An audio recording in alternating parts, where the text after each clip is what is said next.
buenas tardes. Bienvenidos al webinar del Instituto del Futuro, con la colaboración, mejor dicho, bajo el auspicio de la Fundación Friedrich Naumann.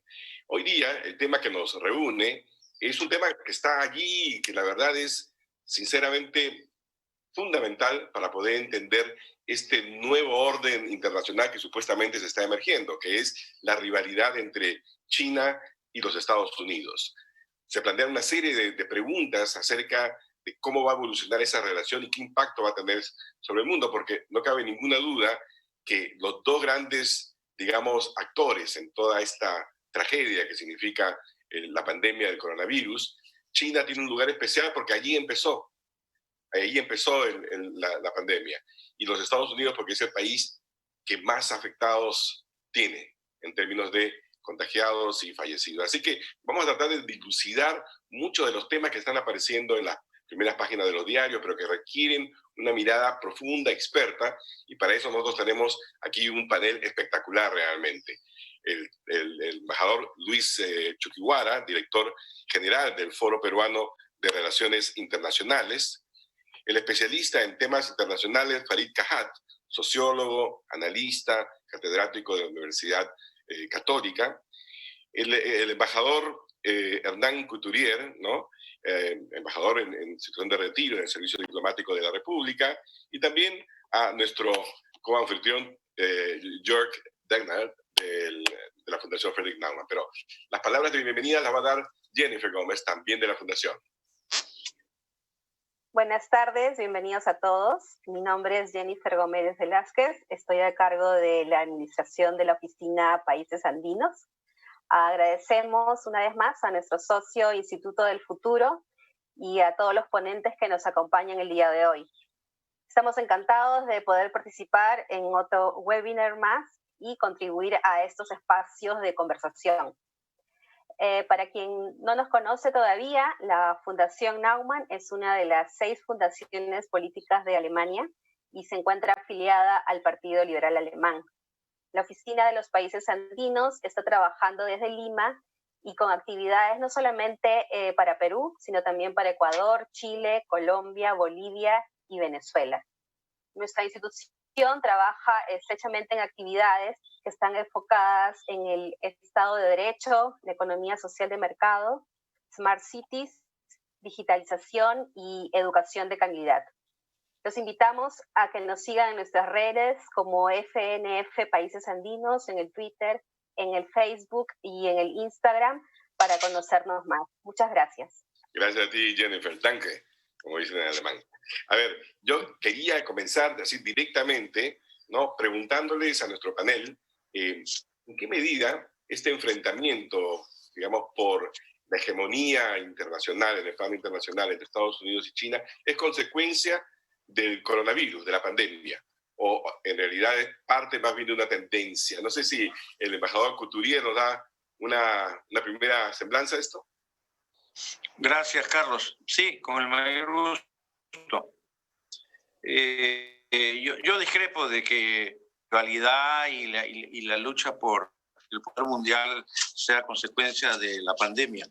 Creo que la pandemia va a agudizar contradicciones, pero indudablemente que la confrontación, una nueva confrontación, quizá ya a niveles de nueva Guerra Fría, se está dando ya desde hace varios años. Dentro de los planes estratégicos de China, que por lo menos diría yo se remontan a Deng Xiaoping, ellos tienen muy claro retomar lo que siempre fue China. China es posiblemente la nación con un estado continuo más antigua del mundo. Es una nación que tiene alrededor de 6.000 años. De estos 6.000 años, con la sola excepción del siglo XIX y el siglo XX, ha sido la primera potencia mundial siempre. Y ahora se ha propuesto el Partido Comunista Chino, ¿no?, dentro de sus planes de largo plazo, recuperar la posición que siempre tuvo China.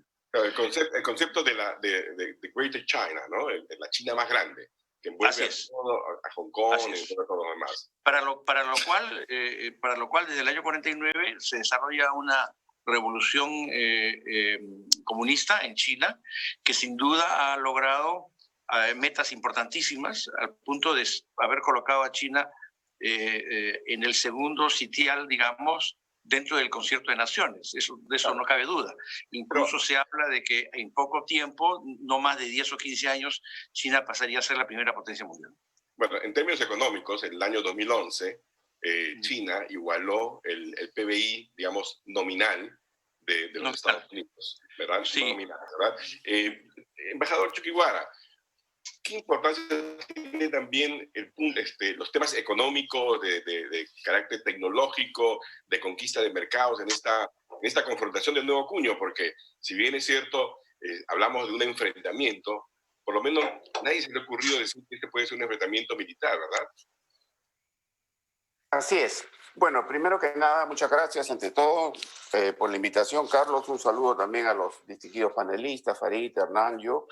Y encantado de participar en esta conversación sobre un tema que evidentemente añade una dimensión adicional a la crisis de la pandemia. Una tragedia humana en la cual todos estamos inmersos, ¿no?, que tiene dolorosas consecuencias en todo caso también para nuestro país, que conviene siempre tener presente. Y que también tiene una dimensión importante, como se dijo, en el marco de lo que puede ser el relacionamiento del Perú con el exterior y las políticas exterior del Perú. Sin duda, los efectos de la pandemia son de carácter multidisciplinario.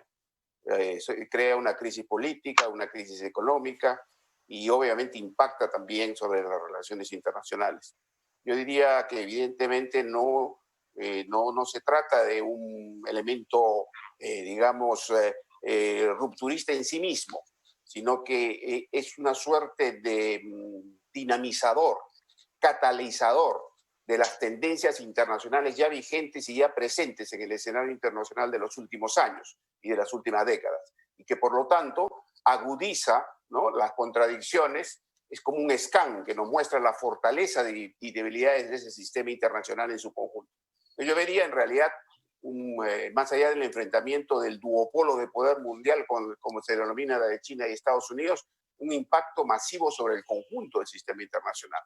Primero, a escala multilateral. Se habla de la crisis del multilateralismo, ejemplificado en las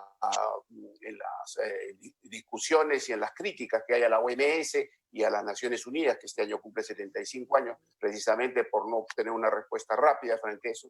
Luego de eso hay un impacto, digamos, a nivel intermedio de lo que es el sistema internacional, con las crisis de los mecanismos de integración más avanzados que teníamos en el marco de la globalización, verbigracia a la Unión Europea, o los mecanismos de integración latinoamericana. Y finalmente es una prueba de estrés para cada una de las unidades políticas que conforman ese sistema internacional, es decir, los estados-nación. Revela nuestras fortalezas y debilidades en la misma.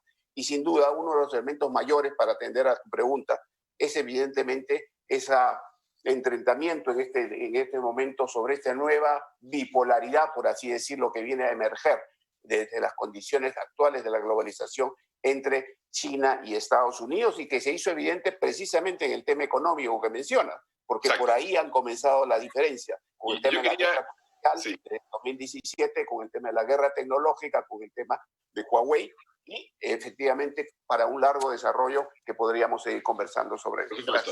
Farid, ¿cómo encuentras tú, o sea, si estamos, digamos, noviembre, octubre, si quieres, octubre de 2019, y yo te pidiera, ¿cómo va esa relación entre Estados Unidos y China? ¿Quién va ganando en esta lucha por la supremacía, digamos, en el orden internacional? ¿Cuál hubiera sido tu respuesta? ¿Y en qué medida difiere de la respuesta que tendrías que darme hoy en vista de la pandemia? Bueno, yo me empezaría citando la teoría de juegos para decir de que no solo hay juegos de suma cero, en donde lo que una parte gana lo pierde la otra, sino que, como en el caso del comercio internacional, habitualmente hay juegos de suma positiva, donde todos pueden ganar, al menos al principio, y juegos de suma negativa, donde todos salen perdiendo, o podrían salir perdiendo.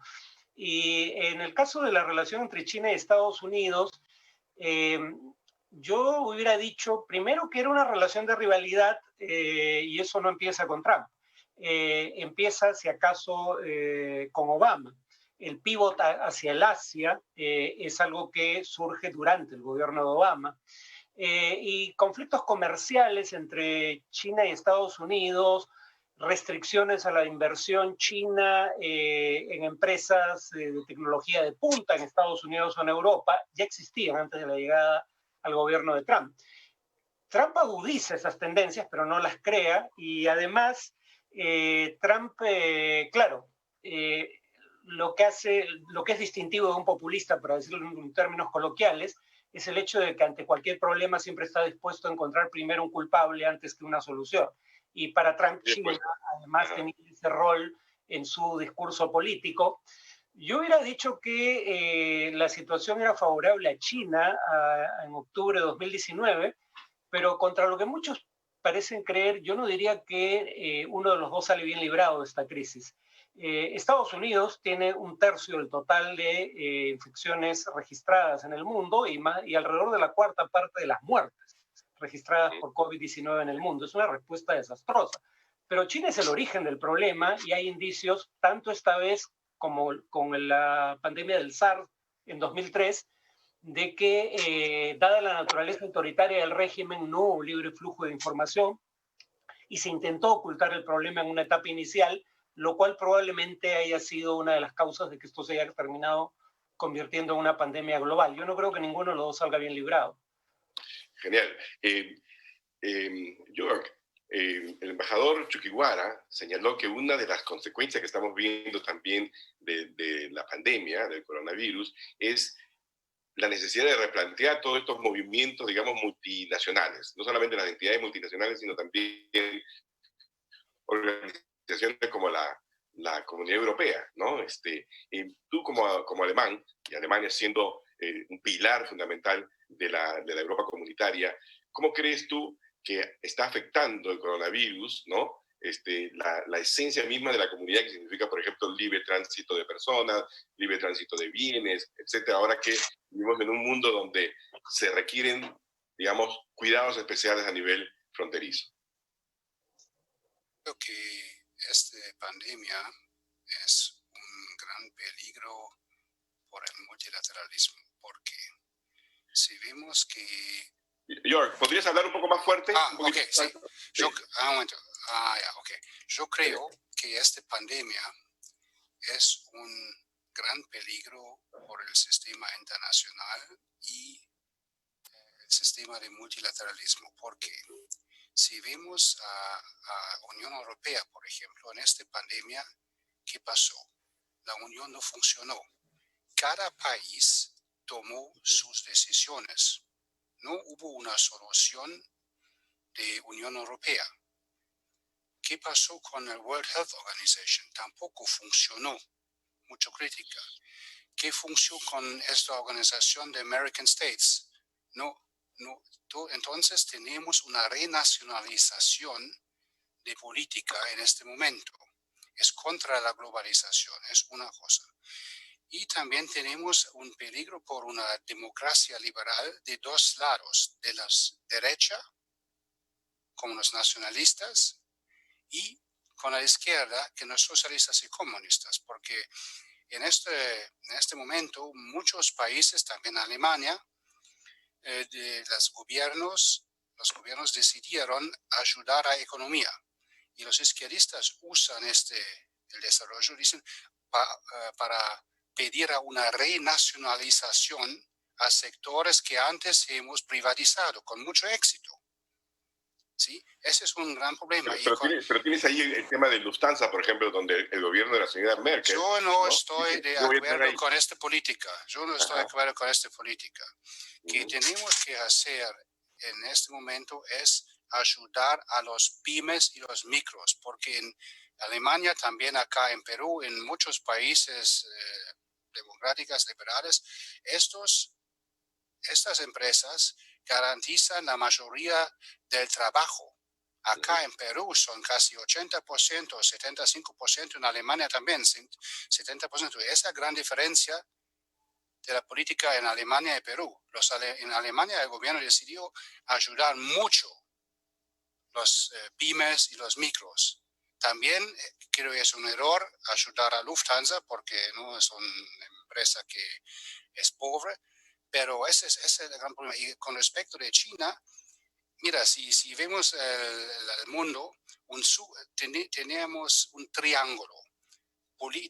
Caso político, militar y económicamente. Y la gran ventaja de Estados Unidos fue que son en todos estos corners. Políticamente fue un superpower, militarmente fue un superpower y económica.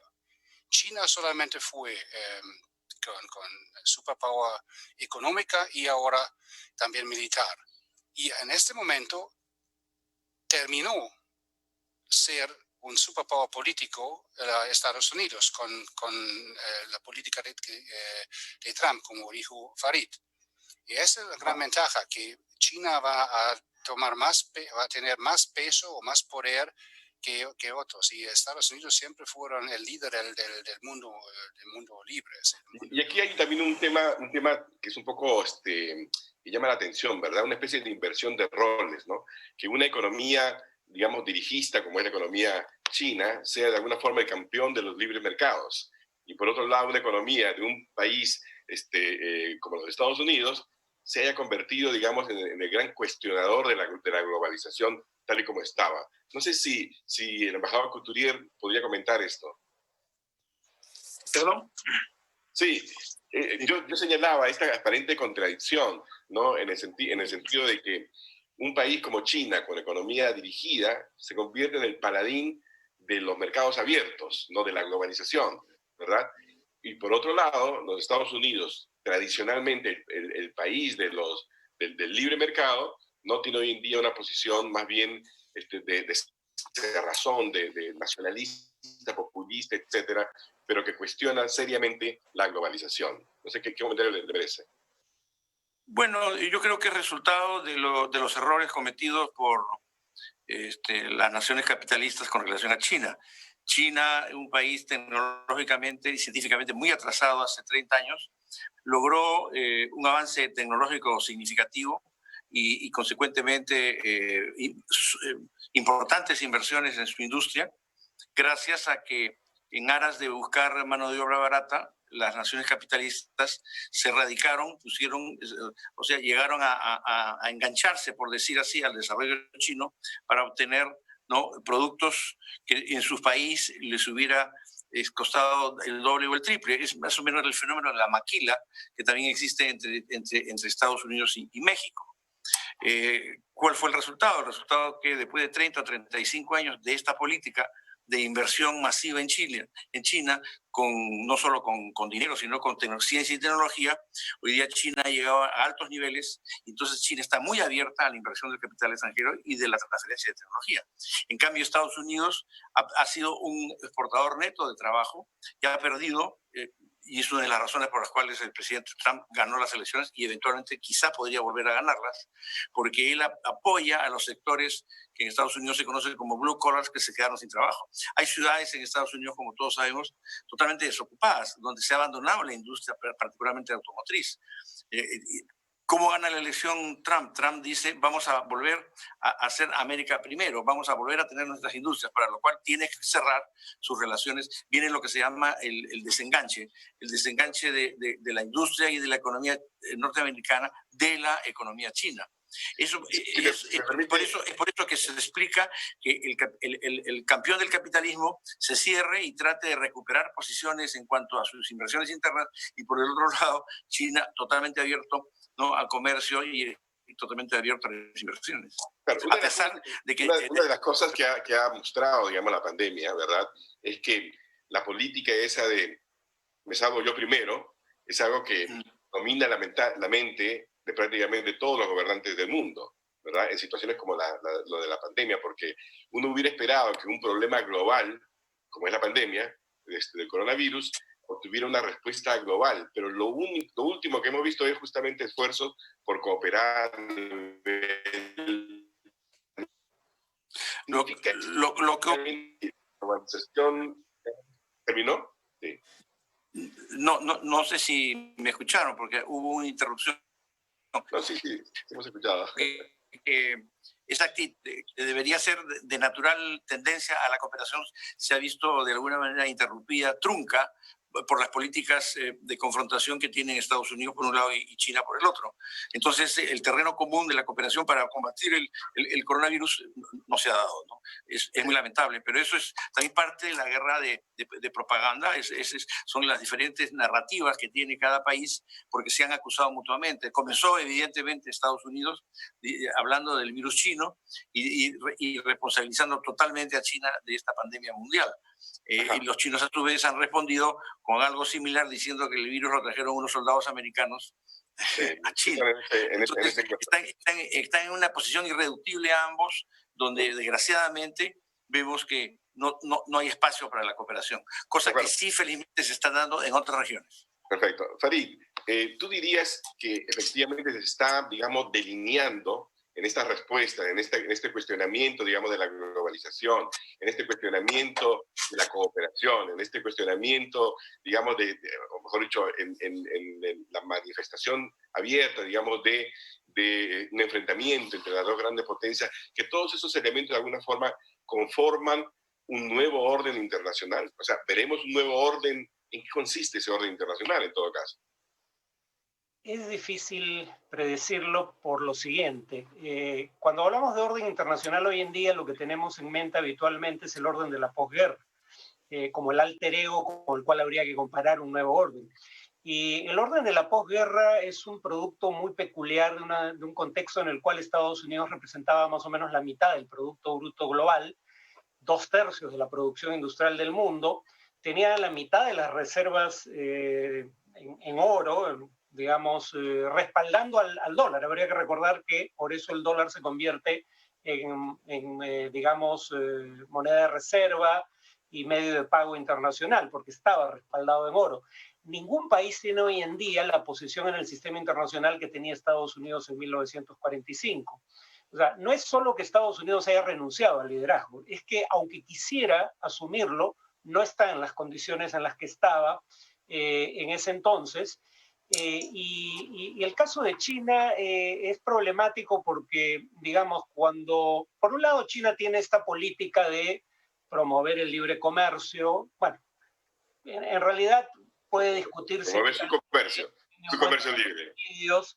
Los subsidios que el Estado chino brinda a sus empresas. Pero en todo caso es partidario de la OMC, un contexto en el cual Estados Unidos quiere sabotearla, al, por ejemplo, impedir que tenga quórum la instancia de apelaciones de la Organización Mundial de Comercio.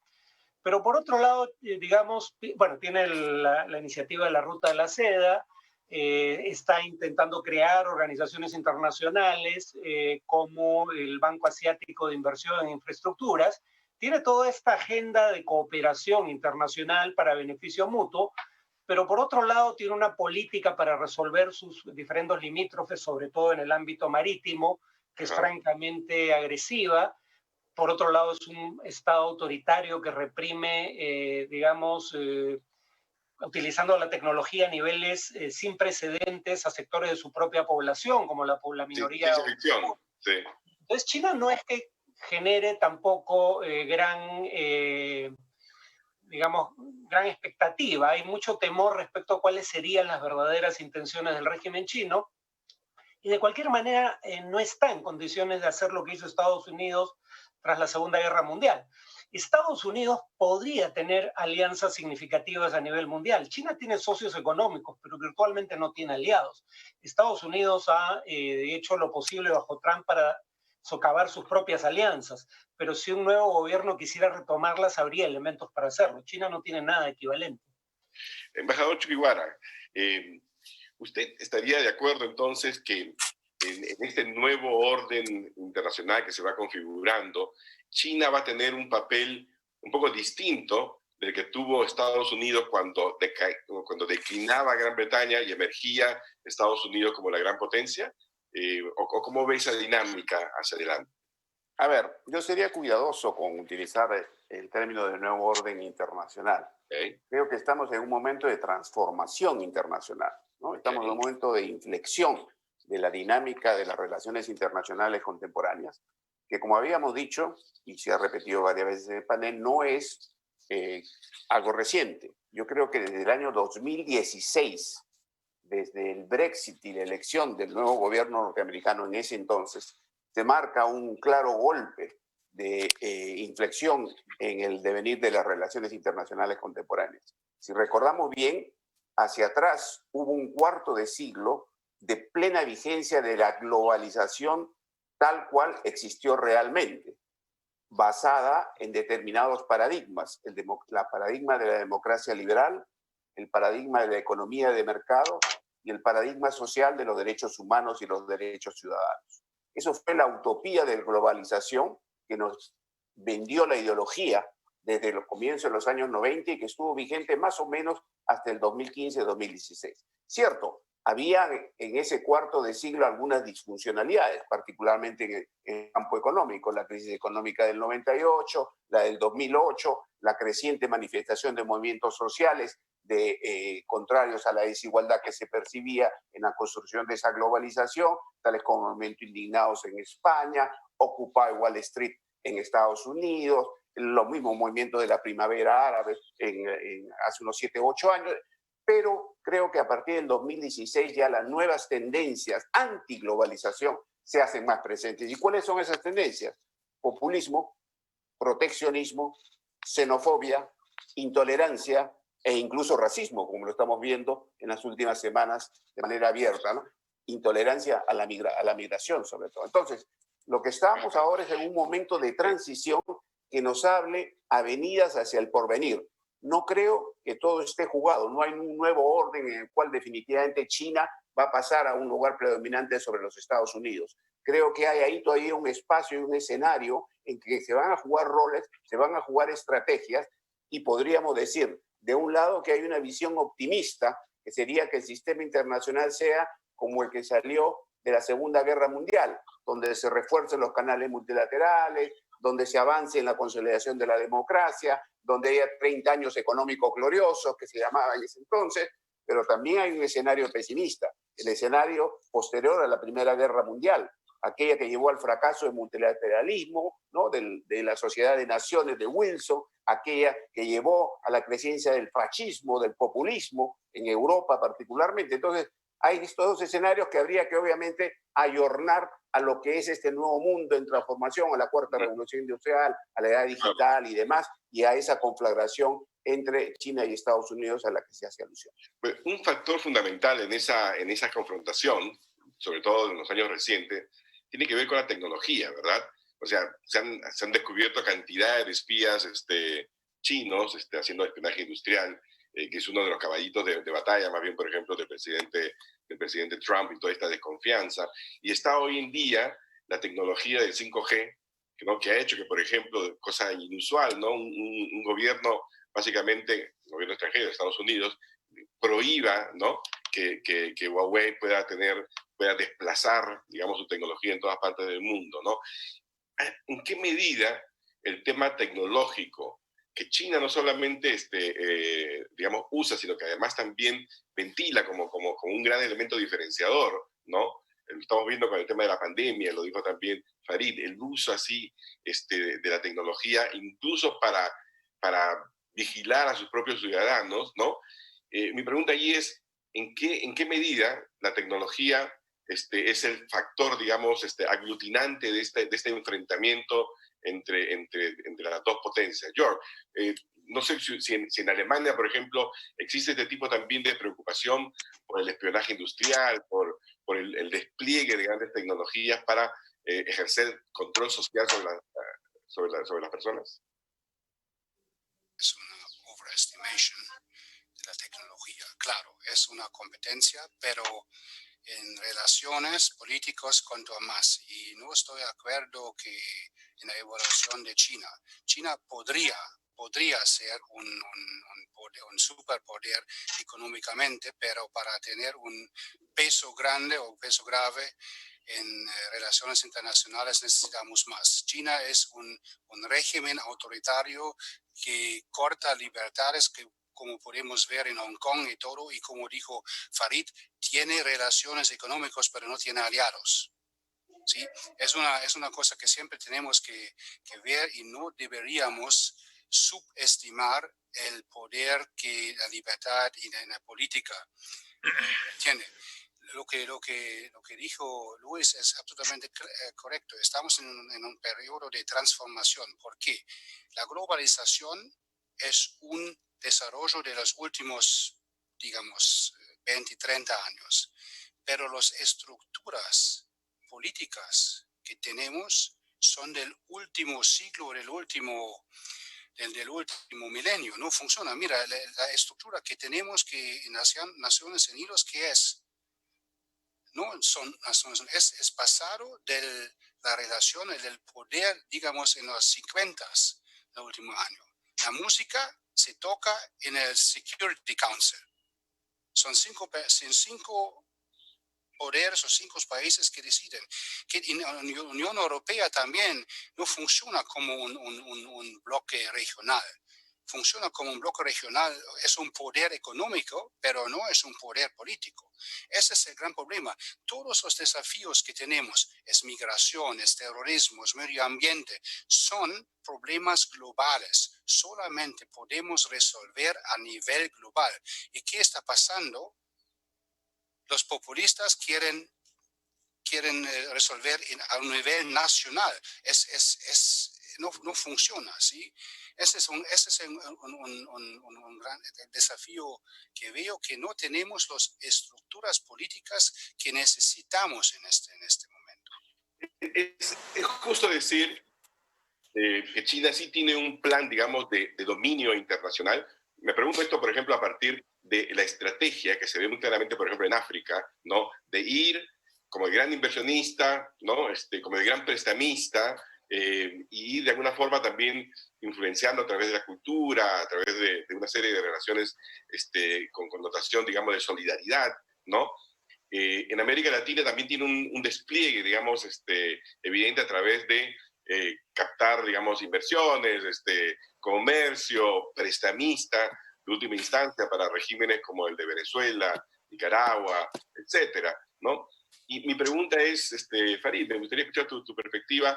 ¿En qué medida América Latina, y en particular el Perú, por ejemplo, toma en cuenta que las actitudes, digamos, todo esto que estamos viendo de China, viene con una segunda, digamos, intención? Veamos el ejemplo específico de la llamada nueva ruta de la seda, ¿no? Exacto. Belt and Road Initiative, en inglés. Primero, no sé si en China se lo plantearon, pero el nombre es por demás desafortunado. Recordemos que la ruta de la seda tiene sus momentos de auge al amparo de 2 imperios. Cuando no hay un imperio detrás que unifique el territorio y lo controle políticamente, el comercio tiende a disminuir, en el caso específico de la ruta de la seda. Primero el imperio romano y luego el imperio mongol. Y recordemos que la ruta de la seda desaparece por una pandemia, la pandemia de la peste negra en el siglo XIV. Entonces, la ruta de la seda es un indicio de los problemas que puede haber, la metáfora, es un indicio de los problemas que puede haber con el actual proyecto de China, ¿no? Primero, el temor a que China pretenda proyectar poderío político y no solo establecer relaciones, digamos, de cooperación económica mutuamente beneficiosas. En segundo lugar, los riesgos que esto implica. Cómo, digamos, aprovechar las posibilidades de cooperación sin los costos colaterales que puede traer la integración, como, por ejemplo, la transmisión de enfermedades. En el caso específico, además de la ruta de la seda, ya estamos viendo el hecho de que tú decías, China sí tiene un proyecto, pero aquí las economías de mercado tienen una ventaja, y es que no todo está diseñado por autoridades políticas que no necesariamente tienen toda la información para, digamos, que sus proyectos funcionen a largo plazo. Necesitan también el feedback del mercado. Y, por ejemplo, en el caso de la ruta de la seda, ya se viene un gran número de defaults. O sea, muchos de los países que recibieron los créditos no van a poder pagarlos. Y ya hay acusaciones de conducta predatoria a China, porque algunos creen que a China no le interesa que le paguen los préstamos, lo que le interesa es que le den acceso a puertos, aeropuertos e infraestructura en general, o materias primas, en lugar de devolverle el préstamo. Por ejemplo, en Sri Lanka, como el gobierno de Sri Lanka no pudo pagar el préstamo para construir un puerto, lo que ha hecho es concederle por 99 años la administración del puerto a una empresa china. Exactamente como hicimos nosotros durante la Guerra del Pacífico, para Sí, resolver el contrato Grace. y lo mismo en Venezuela, de hecho, es el paso que está obligada a destinar buena parte de sus exportaciones de petróleo a pagar las deudas contraídas con China. La ruta de la seda puede terminar siendo un dolor de cabeza para China más que un mecanismo eficaz para proyectar poderío.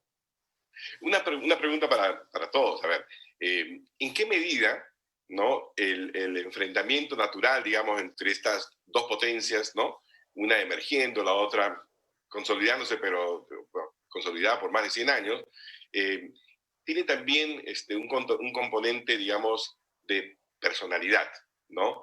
El presidente chino, Xi Jinping, ¿no?, y el presidente Trump son dos personalidades muy particulares digamos, en la historia reciente política de cada uno de estos dos países, ¿no? Entonces me pregunto en qué medida también la personalidad más, digamos, determinante de Xi Jinping en China y del presidente Trump en los Estados Unidos es un factor también de agudización de este enfrentamiento. Embajador Churihuara, ¿cómo lo ve? Sí, bueno, a ver, sí, es un punto interesante, ¿no? El rol de los liderazgos políticos, ¿no? En términos de cómo actúan, en términos de definición de políticas públicas, de política exterior y su impacto, ¿no?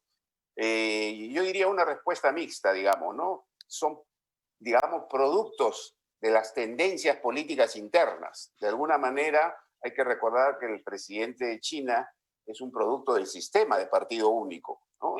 Hay todo un mito construido alrededor de su ingreso juvenil al Partido Comunista, en el cual es rechazado varias veces y cómo finalmente ingresa y pasa a vivir en una zona, digamos, relativamente barbarizada de China, y cómo a lo largo de ahí va eslabonando una serie de avances a todo lo largo de la carrera para terminar finalmente configurando con toda esa experiencia su acceso al poder. Lo que es claro es que en la China de Xi en los últimos años se ha dado un proceso de concentración del poder, ¿no? Incluso ha habido una revolución, ¿no?, desde el tipo de vista, digamos, legal, a efecto de darle a él un poder mayor al que tenían sus antecesores. Y de alguna manera está utilizando ese poder para proyectar, y yo diría, una política exterior distinta, ¿no?, a la de sus predecesores, donde es más manifiesta su voluntad, digamos, no diría así de hegemonía, pero digamos de asentar una presencia de China diferenciada. Lo expresamos en el momento de la pandemia, se ha hablado mucho de la diplomacia de las mascarillas, de la cooperación y demás, es decir, el defender el libre mercado. En el foro Davos, que es la cumbre del encuentro de los líderes políticos y económicos mundiales anualmente, el presidente Xi da su discurso en favor de la libertad económica y del intercambio. En cambio, por el otro lado, desde el 2016, como recordábamos, Estados Unidos adopta más bien la figura contraria, que no es ajena a su tradición histórica, dicho sea paso, porque a veces se muestra de manera más volcada hacia el exterior y a veces de manera más cerrada hacia adentro. En este caso, obviamente, con un discurso que tiene todos los tonos de la antítesis, no la tesis y la antítesis, es decir, el famoso nosotros contra ellos, ¿no? Tanto a nivel interno como a nivel externo. Entonces, por ahí juega evidentemente un rol, pero por eso, y termino ahí, creo que es clave las elecciones de noviembre próximo en los Estados Unidos, porque ahí se verá finalmente cuál una de las grandes potencias adoptará finalmente un recambio o una confirmación del camino que tenemos hasta ahora del 2016. En ese caso, y he escuchado, por ejemplo, hace poco a Jeffrey Sachs en una conferencia en el Vaticano, donde él hablaba muy claramente, ¿no?, y señalaba muy claramente que no solo se juega el destino de los Estados Unidos, sino del porvenir del mundo en esas elecciones de noviembre próximo. Sí, perfecto. Hay otros participantes también en esta, digamos, no sé si en este escenario un poco convulsionado, ¿verdad?, donde las potencias están no solamente buscando su posición, China y Estados Unidos, sino también una serie de otras pequeñas potencias, ¿no? Y me refiero a Rusia, me refiero a Gran Bretaña con su, digamos, con su Brexit ahora, ¿no? Y quería por eso preguntarle al embajador Couturier, ¿no?, cómo ve el papel de estas otras pequeñas digamos, no digo pequeñas naciones, pero estos otros países que no son, pues, los dos hegemónicos, ¿verdad? Sino que están justo por debajo, pero que tienen también evidentes manifestaciones de buscar un papel más preponderante en las relaciones internacionales. Bueno, son situaciones diferenciadas, ¿no? Si tomamos como modelo, por un lado, a Rusia y por el otro a Gran Bretaña, están experimentando procesos totalmente distintos. Rusia está súbitamente, por razones que creo que no estaban dentro de sus planes, la caída abrupta de los precios internacionales del petróleo le ha afectado enormemente, ¿no?, el manejo de su economía, y además no están en la situación como poder mundial de pretender tercerizar dentro de esta pugna hegemónica entre las que hoy día son las dos más grandes potencias económicas y también eventualmente nucleares.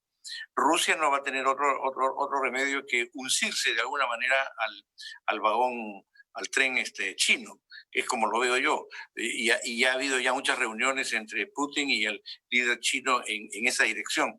Por el otro lado tenemos la situación del Reino Unido, que a través del Brexit se ha desacoplado, por decir así, de alguna manera, de la Unión Europea, y la Unión Europea también ha sufrido a raíz de justamente la pandemia y la forma en que los países trataron a la pandemia, demostraciones de que no hubo la cooperación que ellos esperaban del resto, cuando Italia, por ejemplo, estaba en una situación sumamente crítica y no sabía controlar la pandemia.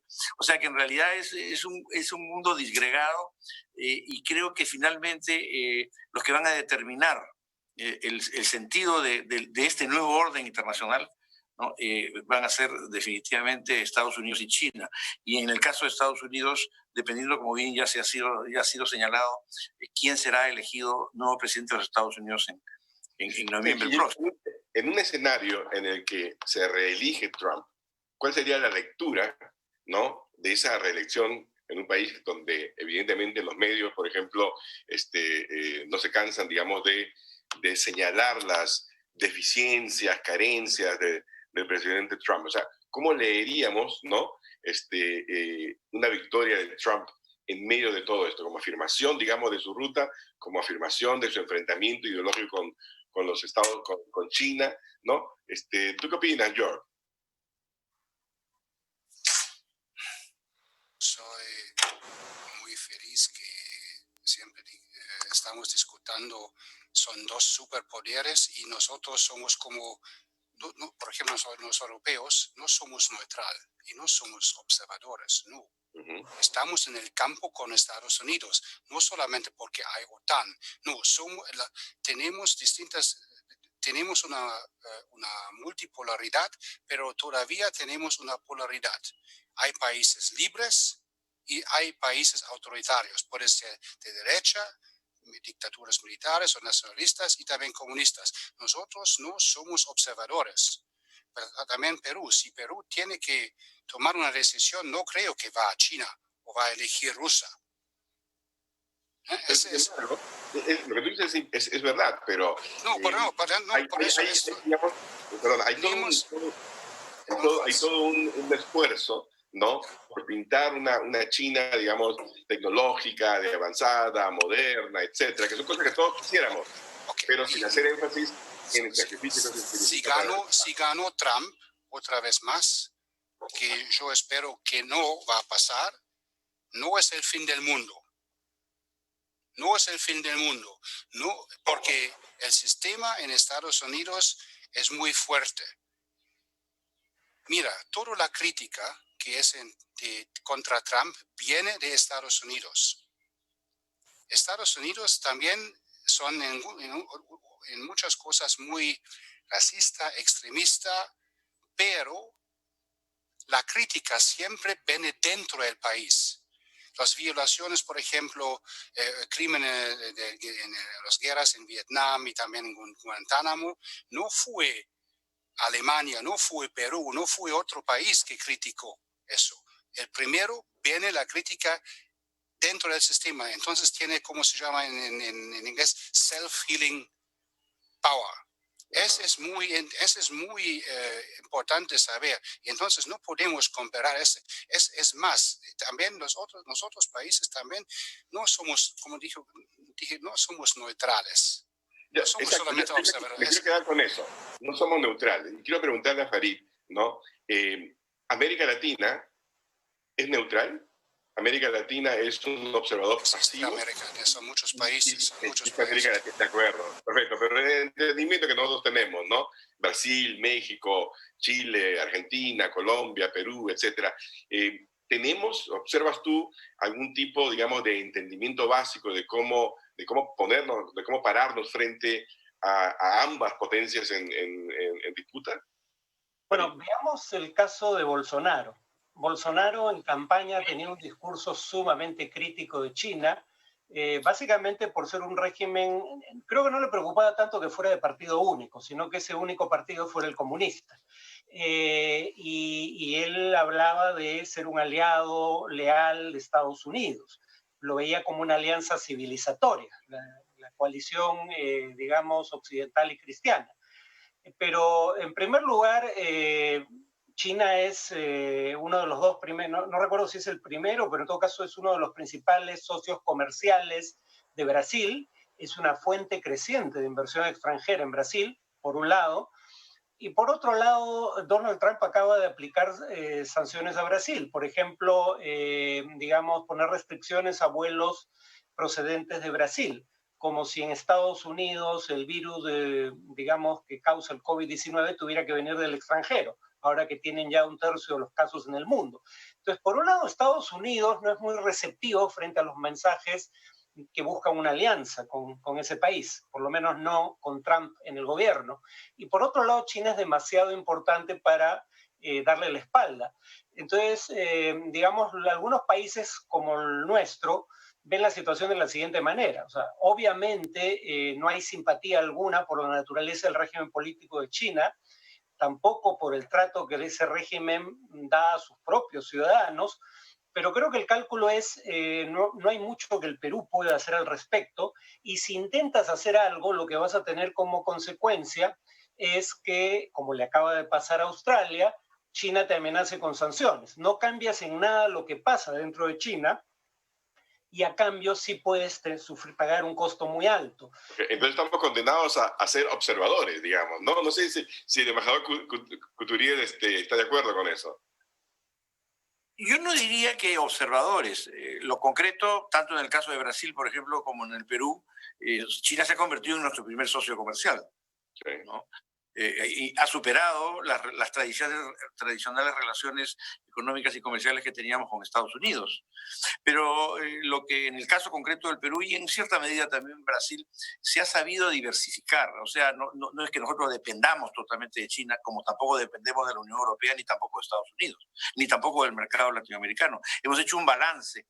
Yo creo que justamente en ese balance y en ese equilibrio, de alguna manera está cifrada la política exterior peruana, la forma independiente de poder buscar realmente nuestro interés nacional sin unirnos ni uncirnos a ninguna de las grandes potencias. Más bien jugamos con todas y nos beneficiamos de todas. China, por ejemplo, recientemente ha hecho grandes inversiones en el Perú, ha comprado parte del sistema eléctrico del Perú, acaba de inaugurar en el Perú el Banco de la Nación China. Acá, en realidad, hay una dinámica muy activa entre los dos países, a la vez que la tenemos también con Estados Unidos y con los europeos. Yo no creo que... Mi pregunta ahí es si la nuestra es una actitud, digamos, de recepción de la política tal y como la plantea China, mientras que nosotros no tenemos pareciera una actitud, digamos, más proactiva en esa relación. Me refiero, por ejemplo, al Tratado de Libre Comercio que hay entre Perú y China, ¿no? Donde, a diferencia del Tratado de Libre Comercio entre China y Chile, los chilenos, por ejemplo, han hecho bien claro que las inversiones chinas deben venir con transferencia de tecnología, mientras que nosotros no, por ejemplo. Yo creo que el dinamismo de la relación entre Perú y China se ha originado en ambas partes. Nosotros hemos buscado activamente la relación con China. Sabemos que es el principal mercado para muchos de nuestros productos, particularmente los minerales. Y China también ha encontrado en el Perú un socio que va a abrirle a futuro un mercado sudamericano la vinculación marítima, por ejemplo, entre China y Sudamérica posiblemente se dé a través de un megapuerto peruano. Entonces, creo que hay un interés recíproco sin necesidad de que eso signifique una dependencia política. Y por otro lado, China tampoco pretende hacerlo porque ellos lo que han desarrollado mucho y con gran éxito en varios continentes es lo que se llama el soft power, ¿no? No es un poder militar, no es un poder político, es un poder fundamentalmente de influencia y económica, ¿no? Pero excepto en su área de influencia, donde el soft power cada vez se hace más duro, ¿no? Estoy pensando en Hong Kong, estoy pensando en las amenazas a Taiwán, sí. Estoy pensando, por ejemplo, en lo que dijo Farid acerca de Australia. Te pusiste en contra mía, ahora te golpeo, ¿no? Sí. Digamos que son manifestaciones recientes, aunque evidentemente que debimos haberlas sospechado desde tiempo, ¿no? Y ahora vemos que se concretan y efectivamente comienzan a materializarse y será evidentemente una voz de alarma a futuro para saber salvaguardar mejor nuestras relaciones. De acuerdo. Quiero preguntarles a cada uno de ustedes, porque ya estamos acercándonos al final de este webinar que ha sido tan rápido que estoy mirando el reloj y no puedo creer que ya tenemos prácticamente una hora, ¿no? Pero quería preguntarles en qué medida, o mejor dicho, cuáles deberían ser los 3 elementos fundamentales de la política exterior peruana, ¿no? Con miras a un nuevo orden internacional, por llamarlo de alguna forma, ¿no? En el que China tenga un papel todavía más preponderante que el que tiene hoy en día. Embajador Chuquibara. Sí, a ver, si me permites, Carlos, creo que tenemos que focalizarnos un poco más en el contexto de la pandemia. Creo que el título del conversatorio es Geopolítica de la Pandemia. Y a veces me temo que estamos un poco más digregados en la geopolítica pura y no en el tema de la pandemia. Entonces, yo lo que te quisiera mencionar es que hay una profunda preocupación por la región latinoamericana en el contexto de esta crisis de la pandemia. Obviamente, ya es de por sí estructuralmente la región más desigual del planeta. Pero además, si uno revisa las cifras de la recesión que se nos avecina, incluso superada la etapa más crítica de la pandemia, definitivamente va a haber un retroceso de 20 o 30 años en la realidad económica y social de nuestro país. La OCDE acaba de sacar sus primeras cifras, marcan quizás los menos afectados, son Chile, Colombia, -5, -6, después vienen Argentina, Brasil, -8. Y nosotros, el Banco Mundial, esta misma semana está hablando de -12%, ¿no? Entonces ahí estamos en la primera ola de la pandemia, ojalá no haya una segunda, pero ya en una situación bastante dramática, con lo cual, evidentemente, la repercusión en términos de empleo, más bien de desempleo, en términos de incorporación de frágiles clases medias nuevamente a los sectores de pobreza va a ser inmenso. Entonces creo que respecto a eso, además hay una convicción que evidentemente podemos sacar del modelo de desarrollo, entre comillas, que habíamos utilizado en el Perú y en América Latina en los últimos 20 o 30 años, en el cual se abusó quizás excesivamente de la creencia en que el mercado iba a ser la gran solución y el equilibrio, finalmente incluso de las fracturas sociales, y se dejó de lado el tema del Estado y las políticas públicas que hoy importan a la población concreta: salud, educación, seguridad, empleo. Entonces, por ahí creo que va una auténtica política exterior para en tu pregunta. La política exterior del Perú es finalmente mirar el rostro interno del Perú, mirar la situación de nuestra ciudadanía. No es hacer política exterior en función de los intereses de las grandes potencias internacionales. Es tener un diagnóstico como el que hemos hecho esta hora larga de todo eso, pero finalmente es atender a tus preocupaciones de hasta dónde puedes avanzar. Dicho sea esto, entonces, digamos, vislumbraría que una política exterior adecuada a la situación actual del Perú, al drama que vive el Perú, tiene que seguir obviamente por el lado político, defendiendo los valores de la democracia y la libertad, como mencionaba Yur, y de nuestra adhesión a esos principios y esos valores de libertad que están ahora centrados en lo que es además las elecciones del próximo año. Tiene que estar, por supuesto, en términos de la libertad económica, de lo que significa participar, digamos, de la globalización en los mejores términos posibles, incorporando innovación, competitividad, productividad, tecnología y demás. Pero en lo esencial hay que rescatar el tema de la cooperación en aquellos sectores que nuestras poblaciones más vulnerables requieren salud, educación, seguridad. Y ahí evidentemente no solo se trata de un problema de asignación de recursos, que es la tarea interna del Estado, y de control de la utilización de esos recursos, sino de también captar cooperación internacional, buenas prácticas internacionales que nos sirvan a esos propósitos que son la urgencia inmediata de nuestra sociedad en este momento. Perfecto, Luis. La verdad que encantado de escuchar tus puntos de vista, que son también puntos de vista que aquí compartimos, ¿no? Por lo menos yo he tenido la oportunidad de expresarlo incluso por escrito, porque estoy convencido que efectivamente esos son los lineamientos principales que deberían guiar nuestra acción, tanto interna como a nivel internacional. Quisiera pedirles ahora sí una reflexión más o menos final. Evidentemente, es solamente una hora para conversar de un tema tan importante. Cuando yo dije desde un principio, bueno, la pandemia, la geopolítica de la pandemia, es el entendido de que la pandemia lo que ha hecho es agudizar cosas que ya estaban viniendo, o sea, porque el enfrentamiento no es de hoy, no es de ayer, es de hace algún tiempo. Las preguntas acerca de la validez la bondad, digamos, de la globalización también preceden a la propia pandemia, y lo que ha sucedido es que esto está agudizando, digamos, esas tendencias, ¿no? Farid, te quería preguntar, ya, perfecto, así, digamos, a un candidato presidencial, ¿qué le dirías tú que debería considerar en materia de política exterior en vista de estos cambios en el escenario internacional? Farid, ¿me escuchó? Sí. Perdón, no sabía que la pregunta era para mí, pero... Sí. A ver, yo lo respondería con un ejemplo específico, ¿no? Ahora hay esta tendencia a pensar de que como las cadenas de suministro, o sea, las cadenas que producen los componentes de un bien final en distintos países, se rompieron producto de la pandemia, la respuesta nacionalista es, bueno, no hay que tener cadenas de suministros internacionales, hay que producir todo localmente. Lo cual, en mi opinión, sería la respuesta errónea. No dudo que vaya a haber intentos de responder de esa manera el problema, pero creo que al final de cuentas es peor. ¿Por qué? Porque concentras todo el riesgo en un solo país, uno, y dos, pierdes economías de escala. Entonces, sí, es cierto que nadie quiere volver a estar en una situación en la cual deja de producir porque se rompen las cadenas de suministros internacionales. Pero la respuesta debiera ser diversificar cadenas de suministros y, por ejemplo, ya no trabajar bajo el criterio de just in time, en donde no tienes stock de materias primas o de insumos porque los recibes, digamos, en el momento adecuado. Bueno, en un caso de corte de las cadenas de suministro eso no funciona. Deberías tener stocks.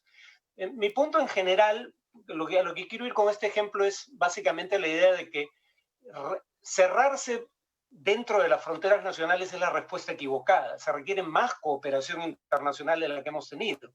Yo terminaría diciendo que las pandemias del SARS del 2003 y del H1N1 del 2009 no fueron tan graves como esta, en parte porque hubo cooperación internacional liderada por la Organización Mundial de la Salud. Ahora, por primera vez, estamos viendo lo que es, desde la gripe española, lo que es una pandemia sin que haya cooperación entre las principales potencias del sistema internacional. Exacto.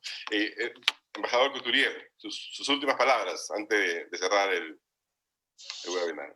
Ya que nos concentramos en este tema tan importante de actualidad como es la pandemia, quisiera referirme a un aspecto central que tiene que ver con las cadenas de suministro, que tiene que ver con la autarquía, pero que también tiene que ver con la prevalencia y la preferencia que se debe tener por sectores absolutamente estratégicos dentro de las políticas públicas. Y eso se refiere a la educación y a la salud. Nosotros nos hemos preciado, y es algo que se atribuye a los gobiernos que han seguido una tendencia neoliberal, ¿no?, en el Perú, que hemos llegado a acumular, ¿no es cierto?, reservas internacionales por el orden de los 70.000 millones de dólares. La pregunta es, desde que el presidente Odría hizo una red de hospitales regionales, incluyendo, por supuesto, a uno de los mejores hospitales que todavía existen en Sudamérica, como es el Hospital Rebagliati, ¿qué inversión se ha hecho en el Perú en materia de salud, por ejemplo, y educación colateralmente? Desde el año 56 a la fecha, la inversión ha sido mínima.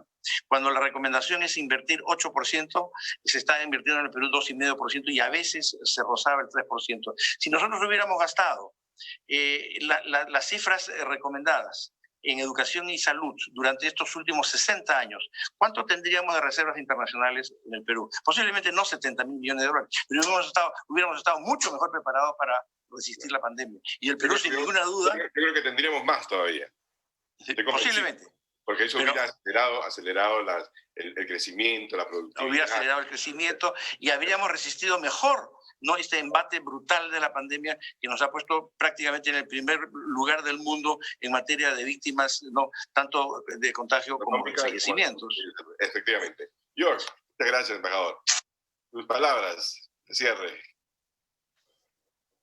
Soy muy de acuerdo con lo que dijo Luis, pero estas debilidades que usted explicó o mostró, Perú tenía antes de la pandemia también, pero en una situación, una pandemia, las debilidades van a ser más claras. Y para mí, el primer objetivo del Estado, del gobierno de Vizcarra, debería ser abrir la economía. Ayer teníamos una discusión entre todas las fundaciones alemanas y con investigaciones trabajamos en casi 100 países. Y la depresión más grande, Perú es el país que tiene la tercera más grande depresión económicamente en todo el mundo, gracias a 12 semanas de una restricción más fuerte. Y vemos que no funciona. No tiene los resultados que quiere tener el gobierno. Entonces, la prioridad número 1 debería ser abrir la economía. Y después, claro, tenemos que ver cómo podemos resolver los problemas de seguridad, salud, informalidad, porque todas las reformas necesitan plata. Y el Estado no tiene plata. La plata que tiene el Estado viene de los trabajadores que pagan impuestos. Y por eso esas son las cosas. Y si no hacemos esto, si no vamos a abrir la economía, vamos a terminar después esta pandemia en una fase de la historia de Perú, va a ser 1989, antes las graves reformas económicas. Y yo veo el peligro que continúa con este camino. En el año que viene, si hay elecciones, tenemos el problema que vamos a tener 2 candidatos a la derecha y a la izquierda, una polarización. Ese es el problema que podemos tener. Bueno, por suerte todavía nos quedan unos meses antes de llegar a las elecciones. Yo espero sinceramente que este tipo de conversatorios con gente sumamente ilustrada, ¿no?, sirva para los candidatos, sirva para quienes tienen ansias de llegar al poder, para que vayan planteando mejor sus propios programas de gobierno, porque los próximos 5 años van a ser durísimos. Esa historia de que podemos tener una recuperación en B, una caída tan profunda y el otro año 7%, qué sé yo, es una historia, sinceramente, que no me la creo, pero ni de casualidad. Creo que más acertado es simplemente hacer esto, a ver por dónde va la economía, porque la incertidumbre es total. Muchísimas gracias a cada uno de ustedes por esta participación en este webinar, a todos los que nos están siguiendo también. Muchas gracias por favorecernos en este esfuerzo que tenemos de manera conjunta la Fundación Frederick Naumann y el Instituto del Futuro por poner en la mesa de debates los temas que realmente son fundamentales para el futuro del país. Muchísimas gracias a cada uno de ustedes. Muchas gracias. Muchas gracias. Fin de semana. Gracias. Buen fin de semana. Gracias. De buena manera.